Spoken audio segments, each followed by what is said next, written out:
¿El tamaño importa? Claro que sí, el tamaño del útero, de un quiste o de un mioma importan para tu bienestar. Mientras menos lo hagas, ¿es mejor? Hablamos de las visitas al ginecólogo, claro, entre más preventivos sean los controles, mejor. ¿Cada cuánto hay que hacerlo? La citología, cada año, por supuesto. ¿Y si es pequeño, me preocupo? Obviamente, las lesiones por BPH pueden ser pequeñas y pasar desapercibidas. Por eso los controles son tan importantes. IDCN está contigo, un podcast para hablar de la salud en Nariño. Bienvenidos a un nuevo episodio más de nuestro podcast. En esta oportunidad vamos a hablar de un tema que en lo personal me gusta muchísimo y que también me genera muchas dudas, con el cual espero también desmitificar muchas de esas creencias que tenemos, y es cuál es ese desarrollo que tenemos en nuestras diferentes etapas de la vida. Cuando nos llega esa menstruación, cuando avanzamos y ya tenemos ese deseo sexual e incluso esas infecciones y cómo prevenirlas durante el sexo y cómo llega nuestro cuerpo a esa menopausia también. Así que le damos la bienvenida a nuestra invitada. Ella es Nancy Narváez, ginecóloga, quien nos acompaña este día de hoy. Hola, buen día a todos y pues una oportunidad para poder hablar de un tema tan importante como la salud de la mujer, que termina siendo de interés para todos, para las instituciones de salud, para la sociedad en general, y pues especialmente como mujeres tenemos que empoderarnos de toda la información para que cada vez tengamos mucho más conocimiento acerca de nuestra salud y de nuestro bienestar. Bueno, Nancy, iniciemos hablando sobre justamente esa menstruación, porque aún existen mitos alrededor de ella, que en muchas partes, por ejemplo, también hay ese tabú de no querer hablar, de entender que ese tema no es parte de la comunidad, sino exclusivamente de esa población a la que le llega el periodo cada mes. Entonces, ¿qué hace parte de este proceso y qué podemos entender como algo que sí pasa en el cuerpo y que sí, que es parte de la normalidad? ¿Qué cambios hacen parte de ese desarrollo y cuáles son las señales de alerta que no deberíamos ignorar? Bueno, pues hablando un poco más sobre qué es normal y anormal, lo que pasa es que a través del tiempo, todo lo que ha sido la ciencia y la medicina ha tratado de encasillar en esa palabra normal demasiadas cosas, demasiados síntomas que eran, entre comillas, esperables o que pudieran ser algo como normalizados dentro de todos los aspectos de la vida de la mujer. Y eso tiene pues unas raíces históricas que son bien importantes como destacar.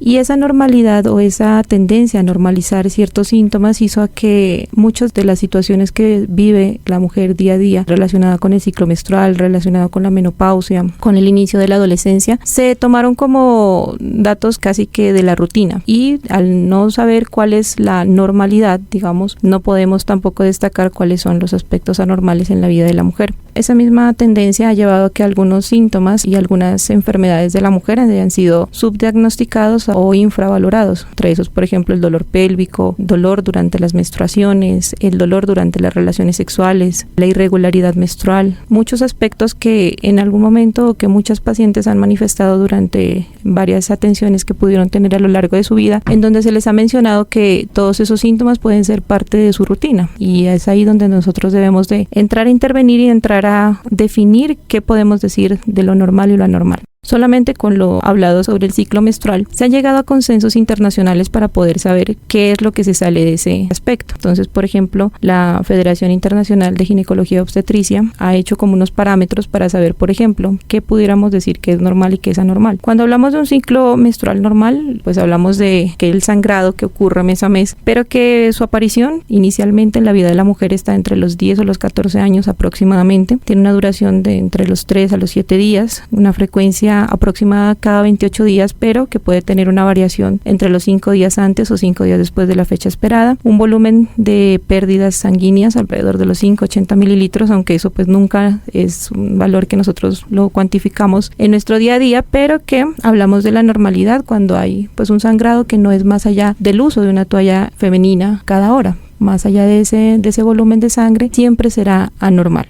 También hay que hablar sobre el dolor durante el ciclo menstrual, donde no puede ser un dolor incapacitante ni tampoco un dolor que no pueda ser manejado con los analgésicos rutinarios, como un ibuprofeno o el mismo acetaminofén, y que no es incapacitante, que no determina la posibilidad de limitar las actividades diarias de la mujer, ni tampoco que limita el desarrollo de su día a día. Cuando nosotros contemplamos lo que es normal, entonces ya empezamos a saber qué es anormal, ¿no? Entonces empezamos a categorizar pues todo lo que está por fuera de ese parámetro. Por ejemplo, podemos decir de un sangrado uterino anormal, ya podemos hablar de una paciente que tiene dolor excesivo durante la menstruación, que el nombre técnico es dismenorrea, el dolor que se presenta en el momento de las relaciones sexuales, que se denomina como dispareunia, o por ejemplo los sangrados que se producen en etapas intermenstruales o postcoital o después de una relación sexual. Todos esos signos constituyen unas situaciones de alarma y que deben ser puestas dentro de la atención, no deben ser normalizados, y que se debe buscar una solución y información para poder llegar a las causas y también a los tratamientos que sean al caso. Aquí me surgen dos dudas. La primera es sobre los coágulos que a veces se forman durante esta menstruación. ¿Esto es parte de la normalidad? Te lo pregunto porque a mí me gusta datearme con la gente del común para saber qué quisieran conocer cuando nosotros los entrevistamos a ustedes como especialistas. Y una adolescente justamente me preguntaba eso, que hay veces que en mi periodo me decía salen coágulos y otras veces no tengo absolutamente nada. Entonces no sé si cuando me salen los coágulos es que tengo como alguna cosa que esté anormal en mí o no. Y la otra pregunta es ¿cuándo se considera que hay una menstruación temprana? Porque tú nos hablas de las edades de 10 a 14, pero por ejemplo una niña, no sé, de 8 años podría llegar a menstruar y eso pues debe tener alguna incidencia, o sea, debe tener algún patrón del por qué está sucediendo esto, ¿verdad? Con respecto a los volúmenes de sangrado, siempre ha sido una discusión poder cuantificarlos y poder tomar una determinación de valores. Por eso nosotros utilizamos como la cuantificación por toallas femeninas, porque es la forma más usual y más práctica como podemos hacer como la estimación de las pérdidas. Pero realmente, por ejemplo, los coágulos hacen parte de esa sangre que está en expulsión, que a veces no termina de salir, digamos, de manera completa y genera como ese efecto de coagulación. Todo lo que se sabe es que los coágulos también hay una manera de hacer como una identificación de cuáles son los que deberíamos preocuparnos. Cambia con cada libro de medicina que uno lea, pero se habla de que el que sea coágulos que sean por encima o mayores al tamaño de una moneda es cuando ya el volumen es alto. Si ya el volumen es por debajo de ese tamaño, que es como una forma de referenciar solamente el tamaño, ayuda para poder como saber que simplemente es parte de esa expulsión, de la expulsión de sangre. Hay algunas pacientes que sí reportan que sus menstruaciones son por encima de esos valores de volumen y que son acompañadas de muchos coágulos. Entonces ahí uno ya sabe que es una hemorragia, es un sangrado por fuera de lo esperable y que hay que tomar conductas. Con respecto a la segunda pregunta, con la edad en que se presenta el primer sangrado, que técnicamente se llama como menarquia, es el momento en que sucede la primera menstruación. Cuando sucede en edades tan tempranas, efectivamente hay que buscar causas de por qué sucede, porque es patológico, y hay que saber si hay un desarrollo puberal de manera temprana.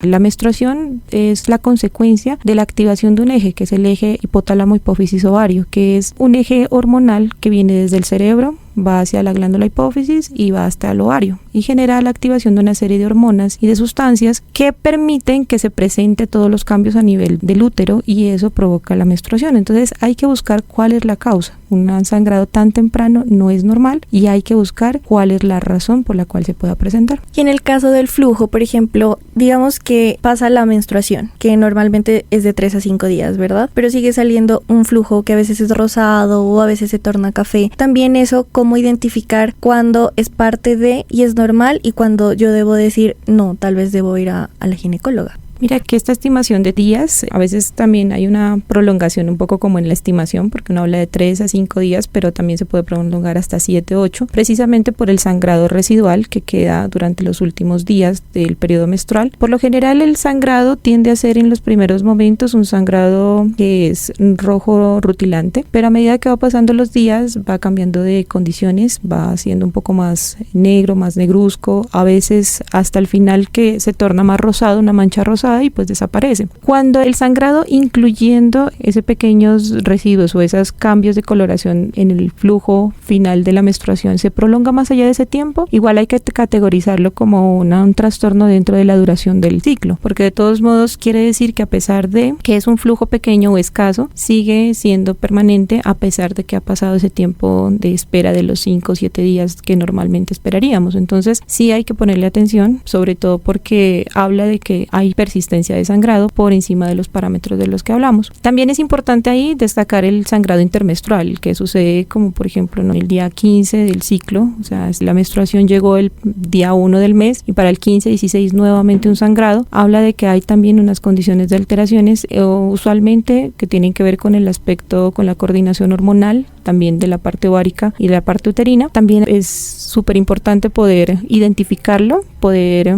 analizarlo. La verdad es que poner en conversación este tema de la menstruación es bien importante porque muchas veces lo normalizamos, tanto el dolor como el sangrado abundante, o consideramos que es algo pasajero por todas esas concepciones que hemos tenido a lo largo de la vida. Entonces, hablar de esto y que nos desmitifiques tantas cosas me parece muy importante.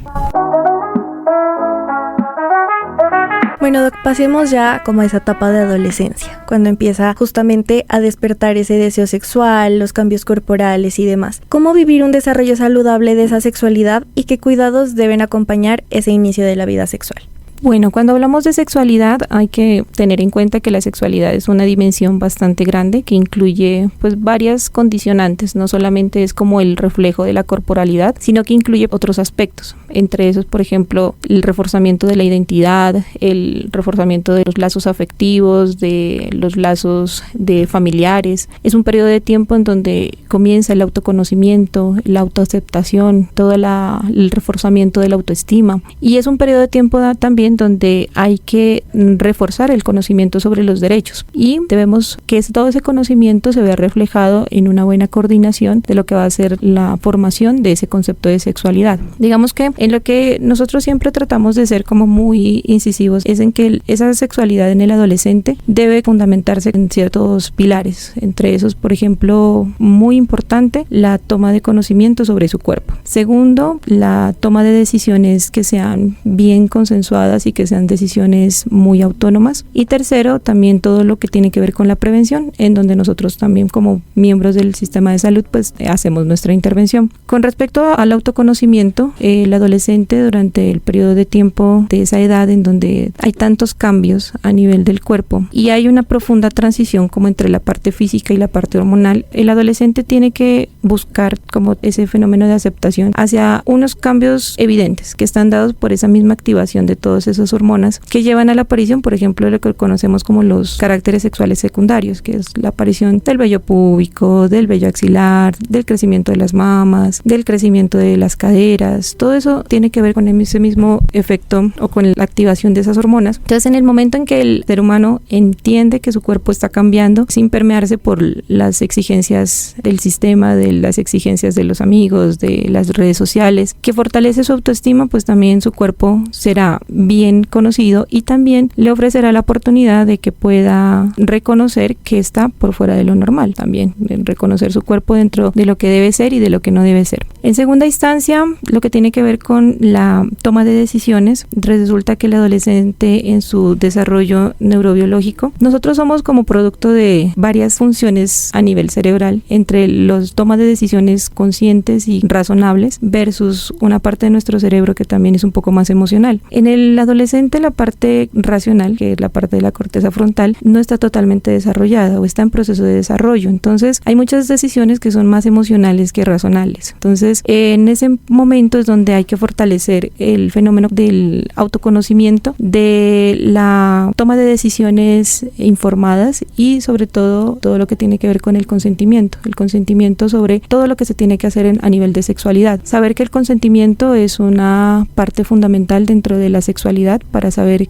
que sí, que no, saber que el consentimiento siempre será libre de coacción, que el consentimiento no puede ser permeado por terceros, que tiene que ser siempre específico de acuerdo con cada actividad de la vida y que ese mismo control en el consentimiento pues lo haga libre de tomar decisiones razonables. Y en cuanto a prevención, en el desarrollo de la sexualidad del adolescente, pues como miembros de salud debemos de garantizar también que el espacio, por ejemplo, en ginecología sea un espacio seguro, en donde el adolescente pueda confiar sus dudas y sus preguntas a un profesional. No solamente ginecología, puede ser todos los sistemas de salud, el médico general, en los programas de PIP, en primer nivel, todos tenemos que estar prestos para resolver hasta las dudas que para nosotros son como tan básicas, pero que para una persona que está arrancando su vida sexual pueden ser fundamentales y pueden cambiar toda su vida. Entre esos, pues todo lo que tiene que ver con la planificación familiar, la prevención de las enfermedades de transmisión sexual, sobre el uso adecuado del preservativo, sobre todo lo que tiene que ver más allá de la planificación con todo el fenómeno del uso de los métodos anticonceptivos, y también garantizar de que las consultas y todo, pues como la confianza que se genere en el sistema le permita generar una consulta oportuna, que llegue a poder generar sus dudas mejor a un profesional de salud que lo tenga que buscar en terceros, o en este momento pues como es tan popular las redes, pues terminen permeando toda la información a partir de datos que han creado personas que de pronto no tienen la suficiente conocimiento o que no les pueden ofrecer la información que necesitan en ese momento. Entonces todo eso hace parte de esa construcción de la sexualidad del adolescente. Termina siendo como un proyecto de comunidad, es desde hogar, desde personal, pero también desde los sistemas de salud.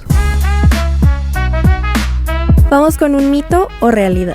Si uso anticonceptivos no necesito preservativo. Bueno, esto es un mito, porque todos los métodos anticonceptivos previenen embarazos, pero solo el preservativo o el condón reducen el riesgo de infecciones de transmisión sexual como el VIH, la sífilis o el virus de papiloma humano.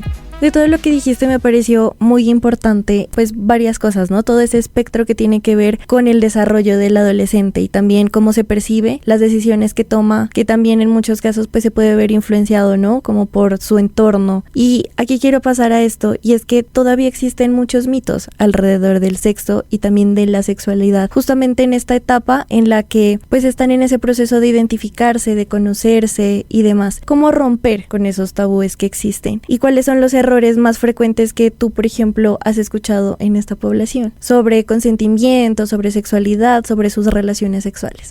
Hay muchos mitos. Es increíble todavía en la consulta cuando estamos en el contacto con el paciente. Y creo que no es solamente de la población adolescente, creo que todos tenemos nuestros tabús por ahí. Pero es como tan importante llegar en sí a esta población, porque creo que podemos cambiar radicalmente muchas cosas o podemos influenciar de manera positiva cuando un mensaje es bien dado. Yo creo que lo más importante para poder desmitificar ciertos temas es poder hablarlos, porque, por ejemplo, yo soy una generación un poco anterior y hasta para mí todavía sigue siendo complicado, fue complicado para mi época hablar de muchos temas relacionados con sexualidad, hablar muchos temas relacionados con planificación familiar, y habían muchos mitos que tuvo que irlos casi que resolviendo de manera autónoma, cosa que no debería suceder. Así que estos espacios, por ejemplo, que se generan en las redes, estos espacios que están diseñados para llegar a la población, pueden generar un aporte positivo.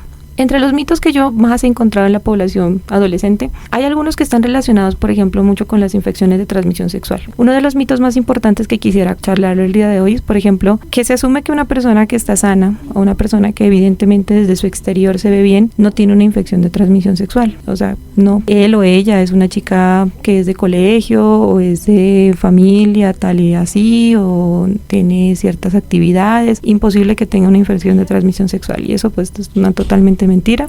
Muchas de las infecciones de transmisión sexual son asintomáticas, eso quiere decir que no van a generar ningún síntoma. Es más, algunas tan conocidas como la misma gonorrea o sífilis son enfermedades que no generan síntomas en algunos momentos de las etapas de infección. Entonces son personas que pueden tener todos esos cuadros asintomáticos y pueden generar infección. Tanto es así que también, por ejemplo, en medio de todo esto de infecciones de transmisión sexual, la que más se teme y la que más se menciona siempre es pues VIH como una de las enfermedades claves, pero nos olvidamos del resto. Entonces olvidamos que también por vía sexual también se transmite clamidia, se transmite gonorrea, sífilis, hepatitis B, el mismo virus de papiloma humano. Entonces, totalmente un mito de que quien se ve sano externamente no tiene nada. Otro mito que también está relacionado en esta población es lo que hablabas ahorita sobre el preservativo. El uso de preservativo, me he encontrado en la consulta, es como un método que se puede utilizar como método anticonceptivo de manera exclusiva y con una fiabilidad del 100%. Hay que hablar que los métodos anticonceptivos, ninguno es 100% seguro. Todos tienen su tasa de fallo. Yo siempre les digo a mis pacientes, el único método anticonceptivo 100% seguro es la abstinencia sexual. Y el método del preservativo, si bien es un método que es el clave para la prevención de las enfermedades de transmisión sexual, cuando nos ponemos cuidado sobre lo que es la anticoncepción, nosotros para poder saber si un método funciona o no funciona, hablamos de lo que se denomina la tasa de efectividad. Y la tasa de efectividad depende de cómo use el preservativo. Si el uso del preservativo es correcto, es el uso perfecto, la tasa de efectividad es del 97% para evitar un embarazo. Pero si el preservativo no es usado de manera correcta, es decir, se coloca a destiempo, no hay buena manipulación del elemento, hay contacto con líquido preseminal antes de la colocación del preservativo, la tasa de efectividad para evitar embarazos cae a un 87%. Eso quiere decir que hay muchísimas más fallas con el uso inadecuado. Entonces, si bien es un buen método, depende mucho de cómo se use. Otro de los mitos que he encontrado mucho alrededor de la población adolescente tiene que ver con la vacunación con virus de papiloma humano, porque hace más o menos en la última década, se introdujo dentro de los servicios de salud la vacuna de virus de papiloma humano como una de las opciones para disminuir las tasas de cáncer de cuello uterino a largo plazo. Es una vacuna muy segura, es una vacuna que ha pasado por todos los protocolos de seguridad internacional para poder ser administrada, pero todavía hay algunas algunas personas que consideran la vacunación por virus de papiloma humano como posiblemente, digamos, como lesiva en otros aspectos de la salud. Entonces rechazan la vacunación. Ya está comprobado que la vacuna para papiloma humano, que está disponible en Colombia para todas las niñas entre los 9 hasta los 17 años, es una de las principales estrategias que tendremos a largo plazo para disminuir el cáncer de cuello uterino. Y es una opción que está dentro de nuestro sistema de salud y pues no optar con ello también representará unos riesgos a largo plazo. Entonces, qué bueno pues llamar a las personas, pues ya sobre todo a los adolescentes y las chicas, para que también eso pueda ser una posibilidad. La vacunación siempre será segura. Esto me parece bien importante porque, bueno, esto es una experiencia personal muy negativa, pero cuando yo estaba en el colegio recuerdo que justamente empezó lo de la vacunación contra VPH y habían muchos mitos alrededor, que se escuchaban un montón de cosas, que las niñas se desmayaban, que las tenían que llevar por urgencias al hospital, o sea, cosas que en ese tiempo ni siquiera las redes sociales estaban tan en boga como lo son en este momento, pero que se escuchaba por el voz a voz. Y llevaron la vacunación a mi colegio y mis papás firmaron el consentimiento para que me vacunen, y que las vacunas también pueden tener efectos, o sea, una persona sí puede sentirse mal, pero es algo normal de una vacuna. Y yo recuerdo que yo tenía mucho susto y una de mis compañeras efectivamente le dio mareo y a mí me dio mucho miedo y salí corriendo y no me la hice aplicar. Y fue un súper error porque yo en este punto de mi vida que ya he desmitificado un montón de cosas y que conozco del tema, que conozco de la vacunación y sé que lo que tú nos comentas, que tiene muchos estudios para determinar cuándo se aplica, pues es totalmente segura y es el día de hoy en el que me arrepiento de no habérmela aplicado en ese momento de mi vida. Todavía estás a tiempo, ¿no? Realmente, pues eso también hay que hablarlo. La vacunación, a pesar de que en su momento la tuviste pues a disposición, pero no se hizo, lo puedes hacer. Pero si tú estás interesada, puedes acceder a la vacunación. Puede ser en cualquier momento de tu vida. La vacuna es una vacuna polivalente, quiere decir que tiene muchas cepas de virus. Existen más de 200 tipos de virus de papiloma humano. Los más representativos, los más importantes son el serotipo 16, 18 y 45, pero esta vacuna porta otros serotipos adicionales. Eso quiere decir que si aún colocándosela en este instante de tu vida, tiene también muy buena cobertura. Entonces podría garantizarte que cuando tú tengas 45 o 50 años, la probabilidad de un cáncer de cuello uterino sea mucho menor. Entonces todavía hay la posibilidad. ¿Listo? Ese fenómeno de lo que pasó con la vacuna de virus de papiloma humano fue bien llamativo. Eso pasó en el 2014 y fue una situación que fue casi que un motivo de investigación mundial, que fue lo que sucedió en Carmen de Bolívar, aquí en Colombia, en donde hubo un fenómeno de efectos relacionados con la vacunación, que las chicas mencionaban desmayos, convulsiones, desvanecimiento, varios síntomas que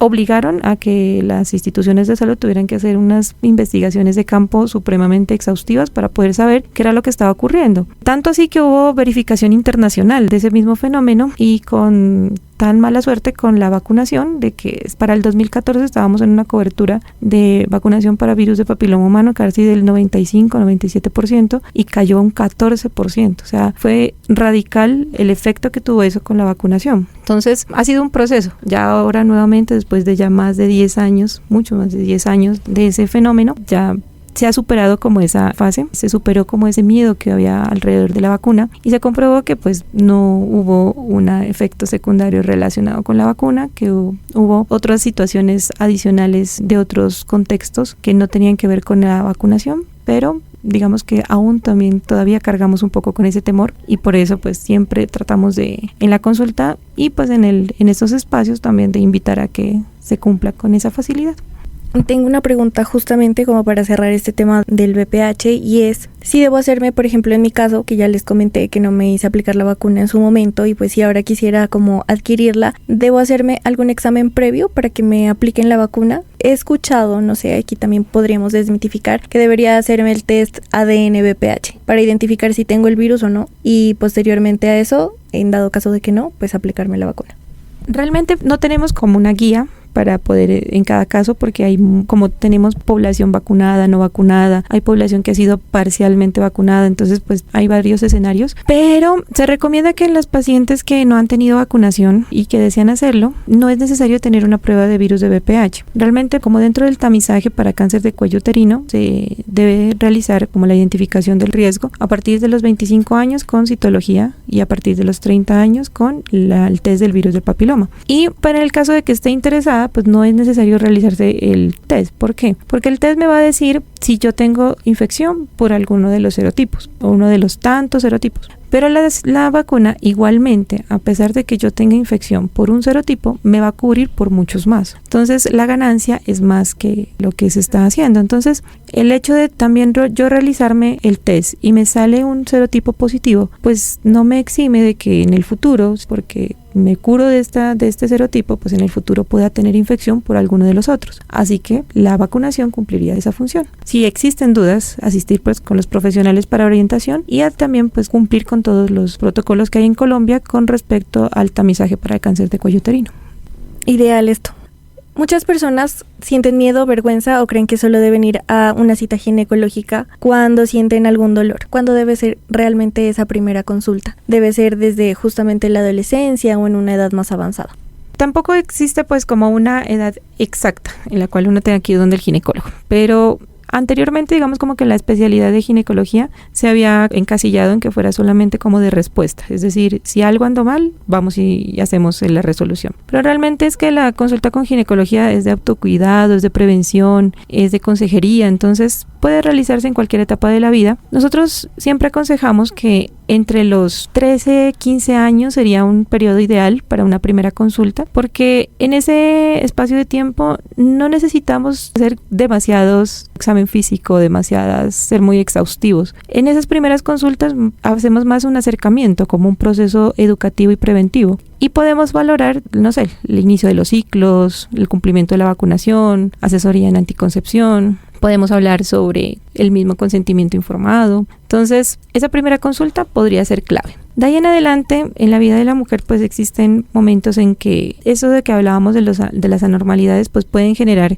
cualquier tipo de duda y estamos prestos para aclararla. Pero existen dos situaciones importantes dentro del seguimiento de la mujer, que son en la prevención de enfermedades que son de interés y que son de alta prevalencia, que son la enfermedad del cáncer de cuello uterino y el cáncer de mama. El cáncer de cuello uterino, recordemos que es una de las causas más importantes de muerte en las mujeres. Es el principal cáncer que es prevenible, porque es causado por el virus del papiloma humano y es por eso que es prevenible, que puede ser detectado a tiempo a través del tamizaje correcto, sea con la realización del ADN VPH a partir de los 30 años o citología a partir de los 25 y su realización hasta los 65 años de acuerdo con el seguimiento que se quiera hacer. Y en cuanto a tamizaje para cáncer de mama, recuerden que las pacientes o todas las mujeres por encima de los 50 años hasta los 69 deben realizarse mamografía cada 2 años con el fin de la detección temprana. Un cáncer de mama detectado en estadios tempranos tiene una altísima tasa de supervivencia. Entonces debe ser como una de las edades claves en las cuales siempre tiene que haber un acompañamiento con ginecología. Y la consulta pues que siempre sucede en cualquier época de la vida fértil de la mujer, en donde se busca pues todo lo que tenga que ver con anticoncepción, o también la consulta que tiene que ver con fertilidad, con la que desea obtener un embarazo, todo el seguimiento que hacemos a la paciente gestante, o la consulta que se realiza alrededor de las enfermedades de transmisión sexual. Entonces todos estos aspectos pues hacen parte como del seguimiento que nosotros acompañamos y que es transversal en toda la vida de la mujer. Así que el acompañamiento puede ser en cualquier momento y creo que lo más importante es siempre tener como ese espacio seguro para poder generar todas las dudas que sean necesarias. ¿Sabes qué me parece curioso? Que yo, la verdad, desconocía que el cáncer de mama también se podía tratar con ginecología. Pensé que era algo más como con oncología y ya directamente así. Entonces me parece importante justamente también mencionar esto, que puede ser nuevo igual para muchas personas. Y me tomo lo que nos decías de la gestación para dar un dato curioso y pasar también como a este apartado. Y es que, ¿sabían ustedes que el sexo en el embarazo es seguro, pero el miedo normalmente gana? Un estudio publicado en la base médica de ResearchGate reveló que casi el 80% de las personas embarazadas se sienten muy preocupadas por si las relaciones sexuales dañan a su bebé. Sin embargo, la ciencia demuestra que en un embarazo de bajo riesgo es totalmente seguro y beneficioso, desmintiendo por completo ese mito. Y vamos justamente a esa etapa de la gestación. Y es que cada vez es más común que las personas decidan postergar el embarazo. Y sobre todo en esta época, ¿no? En la que también prácticamente ha cambiado todo nuestro entorno y ahora las personas e incluso las familias en muchos casos ya ni siquiera se conforman por hijos, sino por mascotas. Entonces, ¿existe realmente una edad ideal en la que la persona deba embarazarse o pues puede hacerlo como en cualquier etapa de su vida? La respuesta es difícil, porque realmente la maternidad depende de una decisión de la mujer que termina siendo totalmente válida de acuerdo con los escenarios que cada una pueda tener. Sin embargo, sí sabemos que hay unas edades en las cuales vamos a tener que ser mucho más precavidos, que vamos a tener que tener unas observaciones un poco más precisas. Y en cuanto a la parte puntual sobre postergar la maternidad, yo creo que es uno de los temas que estamos viviendo cada vez más en la sociedad, porque la maternidad, si nosotros somos sinceras, es una etapa difícil, es una etapa que tiene bastantes retos. Las que son mamás y nos deben estar escuchando deben estar diciéndonos sí con su cabecita, porque la maternidad definitivamente es una etapa llena de muchos retos. Y pues postergar la maternidad por todas las situaciones, digamos, personales, económicas, profesionales, termina siendo válido, porque cada mujer decide en qué momento de su vida es pertinente poder llevar y sobrellevar un embarazo. Sin embargo, toda la toma de conductas alrededor de la maternidad debe ser bien informada. Desde el momento en que una persona decide o piensa sobre la maternidad, debe estar informada sobre cuáles son sus posibilidades a largo plazo, para también tener y saber cuáles van a ser los retos más adelante. Resulta que nosotras biológicamente, hablando sobre tiempos ideales para la maternidad, dice los libros de medicina que lo ideal sería entre los 20 y los 30 años. Es como un espacio de tiempo en donde la tasa de fertilidad es mayor. Por debajo de los 20 años, todo lo que tiene que ver con el proceso de desarrollo del adolescente, todos los aspectos psicosociales también afectan o son determinantes para que pues la maternidad sea una opción un poco más con mayores observaciones. Y por encima de los 30 años y específicamente por encima de los 35, biológicamente la fertilidad empieza un proceso de decrecimiento. Y eso se debe a que normalmente en las mujeres, yo siempre les digo en consulta, nacemos con los óvulos que vamos a tener toda la vida. Entonces, mis óvulos, yo tengo 34 años, mis óvulos tienen 34 años. Los óvulos no tienen ese fenómeno de reproducción que otras células en el cuerpo. Entonces son células que al permanecer tanto tiempo con nosotras tienen un proceso, entre comillas, de envejecimiento.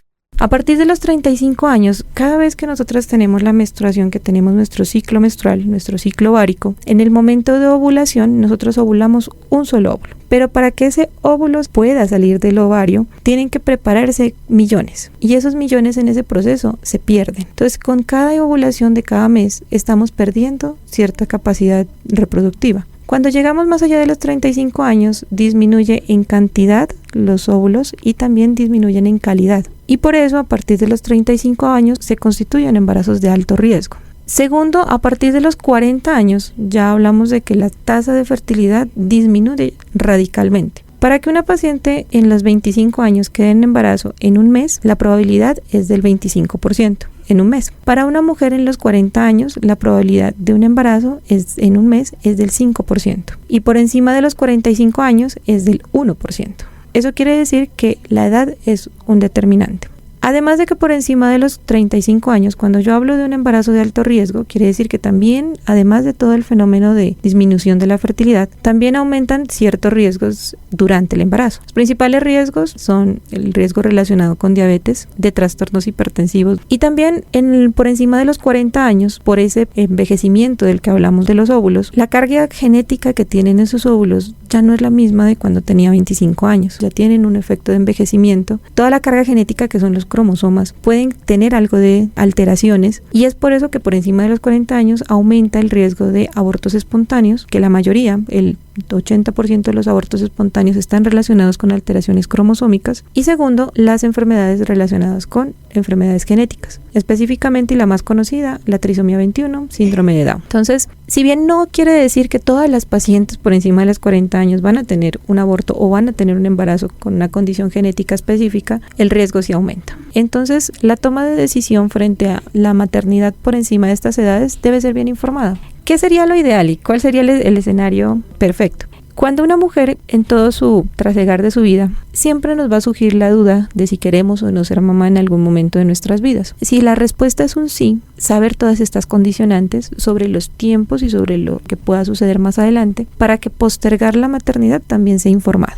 Quisiera resaltar dentro de eso algo de lo que poco se habla alrededor de la fertilidad y es los procesos de preservación de la fertilidad. Resulta que nosotros las mujeres ya ahorita en este momento con tanta tecnología que tenemos como a disposición, existe la posibilidad de que mujeres jóvenes, mujeres que por alguna razón deciden que no quieren ser mamás en este momento, pero quieren hacerlo o no descartan la posibilidad en el futuro, pudieran hacer un proceso que se llama conservación de la fertilidad. ¿Y eso de qué se trata? Se trata de generar un proceso de criopreservación de los óvulos. Es decir, una mujer a los 25 años dice, oigan, yo tal vez sí quiero ser mamá, pero este no es el momento. Quizás cuando acabe mi carrera, cuando consiga una pareja adecuada, no sé, quisiera poder tener esa posibilidad en mi vida. Entonces esa mujer puede acceder a un proceso que se llama la criopreservación, que es hacer una estimulación por algunos medicamentos para hacer una captación de óvulos, hacer una extracción de esos óvulos a través de unas técnicas que se realizan a través de procedimientos, llevarlos al laboratorio esos óvulos y congelarlos. Y esos óvulos van a permanecer durante mucho tiempo, el tiempo que desee la persona conservarlos. Son óvulos, no es ningún tipo de embrión ni vida, solamente son los óvulos. Y después de esos óvulos, en el momento en que la persona desee, los puede descongelar y hacer un proceso de fertilización in vitro, es decir, hacer unión de espermatozoide con ese óvulo y generar vida. ¿Cuál es la ventaja? De que si la mujer que lo criopreservó en los 25 años van a ser unos óvulos jóvenes, unos óvulos chéveres, con toda la información genética bien, pero los utiliza a los 40 y entonces en ese momento va a tener sus óvulos preservados con su carga genética adecuada sin los riesgos de lo que acabamos de hablar hace un momento. Esto que dices me parece súper interesante y bueno, preguntarte, de este proceso, ¿hay algo aquí en la ciudad de Pasto, algo en el departamento de Nariño o digamos en dado caso que a alguien le interese tendría que trasladarse a otra ciudad del país para hacerlo? Y también dar como un parte de tranquilidad porque creo que también está ese mito de que al conservar óvulos o incluso esperma lo pueden utilizar como a libre albedrío y pues entiendo que eso no puede suceder.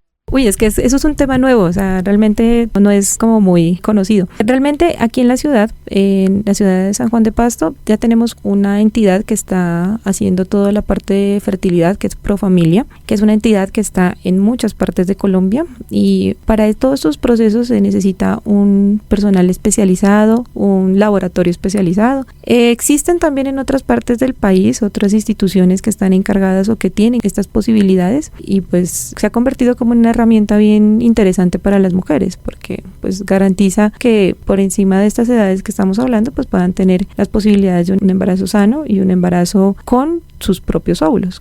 Con respecto al hecho de que se pueda utilizar, realmente los estándares que se utilizan en las instituciones que hacen criopreservación son muy exigentes, tienen unos parámetros de seguridad muy exigentes, entonces realmente no hay posibilidades de que se utilicen en otro tipo de acciones o en otro tipo de personas, son exclusivamente con unos parámetros de seguridad bien especiales, entonces pues se puede generar tranquilidad y se puede generar confianza, porque eso es importante.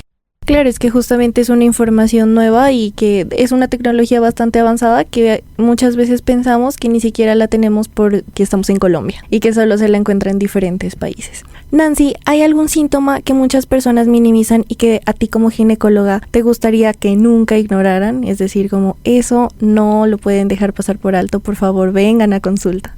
Yo creo que son dos, los podría clasificar, que es el principal y el que más me duele un poco porque creo que es una situación que afecta mucho la calidad de vida de las mujeres, es el dolor pélvico. El dolor pélvico es una situación que se ha estudiado en el mundo y ya nosotros tenemos el nombre como tal a una patología que afecta a una gran población, que es el dolor pélvico crónico, que habla de una paciente que ha tenido dolor pélvico durante más de 6 meses y resulta que es una patología que es multifactorial, no es solamente del aspecto ginecológico, también tiene que ver la parte gastrointestinal, la parte genitourinaria, la parte osteomuscular, o sea, es todo lo que está en la pelvis básicamente. Todo puede generar dolor, pero ¿qué pasa con el dolor pélvico crónico? Las pacientes que sufren esta patología consultan y dan vueltas por muchos especialistas y no tienen solución a su dolor. Es una patología la cual debe ser manejada de manera coordinada con varios especialistas con el fin de mejorar las condiciones de vida, porque el dolor puede ser tan agobiante que puede llegar a que todas tus actividades pudieran verse afectadas por la presencia de dolor. Imagínate uno todos los días de su vida a toda hora teniendo dolor. Y una de las cosas que me duelen dentro de la atención de estas pacientes es que pasan años con dolor, décadas con dolor y no encuentran solución. Y cuando llegan a unos estados muy avanzados de ese proceso doloroso, hay un fenómeno en el dolor que se llama la sensibilización al dolor y es la sensibilización central, es el nombre técnico. Y es la paciente que ha tenido dolor durante tanto tiempo que ya ese dolor no se quita o que por más que retiremos o que solucionemos la raíz de lo que causó ese dolor, su sistema nervioso central tiene tan bajito el umbral del dolor que cualquier cosa le dispara esos fenómenos de dolor y entonces es un dolor incapacitante, difícil de manejar y que muchas veces ya es casi que muy difícil de poder retirar de manera completa. Entonces, siempre es importante resaltar que vivir con dolor no es normal. El dolor no hace parte de la vida de la mujer, así que si se presenta lo más pronto posible hay que buscarle la causa. Otro síntoma que me gustaría como quede muy claro, que es hay que ir sí o sí a ginecología, es el mensaje para las pacientes que han pasado después de la menopausia. Menopausia la definimos como ese periodo de tiempo en el cual la mujer deja de tener la menstruación durante un año completo, sucede entre los 45 o 55 años aproximadamente, y deja de menstruar. Entonces, al inicio, esas menstruaciones, más o menos en esa edad, empiezan a alejarse, como que cada vez se van haciendo al mes, a los 2 meses, 3 meses, 6 meses, y después desaparece. Cuando una mujer ha dejado de menstruar durante un año completo en ese periodo de tiempo, hablamos de que entró en periodo de menopausia. Toda mujer que sangre después de la menopausia es anormal, y es un signo de alarma, de mucha alarma, porque no tiene por qué volver a menstruar, no tiene por qué volver a tener sangrado vaginal y hay que buscar la causa de por qué está sucediendo. La principal causa que buscamos en las pacientes posmenopáusicas con sangrado vaginal es el cáncer de endometrio. El cáncer de endometrio es una de las enfermedades más agresivas dentro de los cánceres ginecológicos. Es muy rápido como avanza, es muy rápido como hace metástasis, como genera muerte por el cáncer. Y el principal síntoma que se genera es el sangrado después de la menopausia. Entonces, todo sangrado que suceda después de ese periodo de tiempo es anormal y debe consultarse con ginecología para buscar la causa. Muy importante porque justamente muchas veces se normalizan el dolor porque pensamos que es parte de nuestra vida y con ese dicho, ¿no? De las mujeres vinieron al mundo a sufrir, terrible porque no debería ser así. Y lo del sangrado, importantísimo, saber en qué momento acudir y si hay ese síntoma es un signo para irse inmediatamente a ginecología. Bueno, Nancy, ha sido un gusto tenerte el día de hoy en este episodio para hablar de todos esos temas que muchas veces desconocemos y que, así como tiene el nombre de este episodio, ojalá alguien nos lo hubiera dicho en algún momento para conocer más sobre nuestro cuerpo, sobre esas experiencias que nos llenan también. A ustedes muchas gracias por la oportunidad y pues bueno, siempre estaremos prestos para aclarar dudas y también como ginecólogos también estamos constantemente aprendiendo. La medicina siempre es un proceso de educación continua donde nuestras pacientes muchas veces nos enseñan y estamos también tratando de generar las mejores expectativas para la vida de la mujer. Así que muchas gracias por la invitación y pues bueno, ojalá que los temas que hemos abordado pues sean de interés para todos.